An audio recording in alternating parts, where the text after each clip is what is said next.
Today we're exploring the question, does evil disprove God? This is a common objection to Christianity and to belief in God in general, and the reasoning is often presented like this. If God is all-powerful, he could stop evil. If God is all good, he would want to stop evil.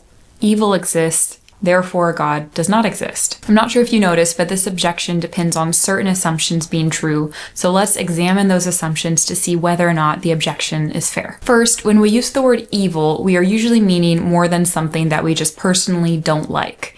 Rather, we mean something that is truly wrong, something that should not happen, something that's unjust. But calling something truly wrong assumes that there is an objective moral standard. It assumes that some actions are wrong regardless of what anyone thinks about them, no matter where or when they exist. And so in a universe that's made up of only matter and energy and physical laws, everything that happens is just the result of physical processes. And some of those processes cause suffering, but suffering by itself does not automatically equal moral wrongness. So physical processes can tell us what happens, but they can't tell us what should or shouldn't happen. So I say this because if evil is real in an objective sense, then there has to be a real moral standard.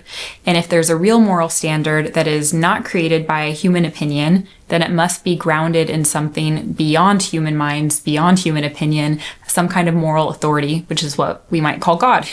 And this is why objective moral values actually make more sense within a worldview that includes God than one that does not include God. So already, just by defining evil as something that is objectively wrong, something that is evil, we're not able to disprove God. If anything, the reality of objectivity fits more naturally within a worldview that does include God. Setting aside the question of moral foundations, there are others who argue that God and evil are just logically incompatible, that they cannot both exist at the same time.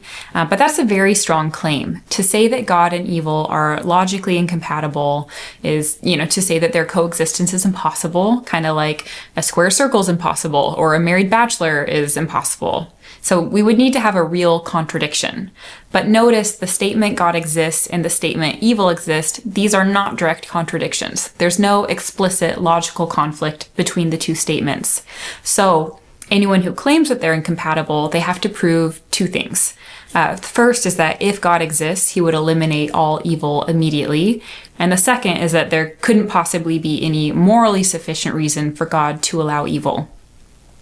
So to prove a logical contradiction, someone would have to show that it's impossible for God to have any morally sufficient reason for allowing evil, because if even one possible reason exists, then the contradiction disappears. So if an all-good and all-powerful God is logically compatible with the existence of evil, then we're shifting the question from can God and evil coexist to why would God allow evil?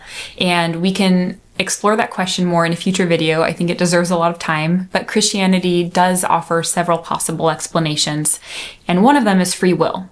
Because if human beings have real freedom, the real ability to choose between right and wrong, then that means that moral evil becomes possible. Because a world where love and goodness are freely chosen is also a world where people can choose the opposite. They could choose selfishness and harm. And if God removes the possibility of choosing, the possibility of doing wrong, he's removing real freedom. Our choices would no longer be meaningful, moral choices. We would not truly be free people. Another explanation focuses on moral growth.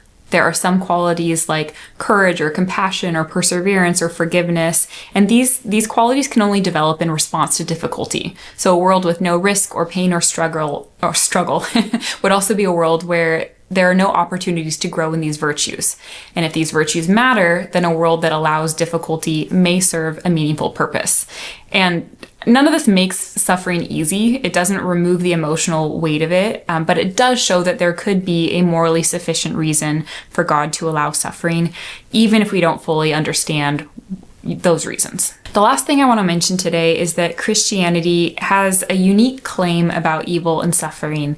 So it doesn't say that suffering is an illusion or that it's insignificant. It takes suffering really seriously, and it acknowledges that the world is broken and that pain is real, and this is not how things ought to be.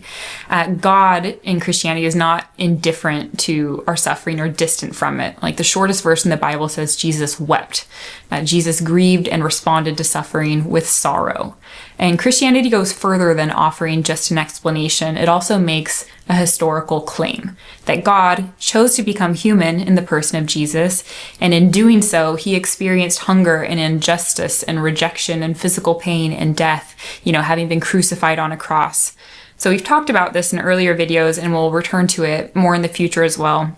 Christians believe Jesus did this to confront sin and evil directly, to overcome them through his death and resurrection and make a plan to end them. Because importantly, Christianity also teaches that evil and suffering are not permanent.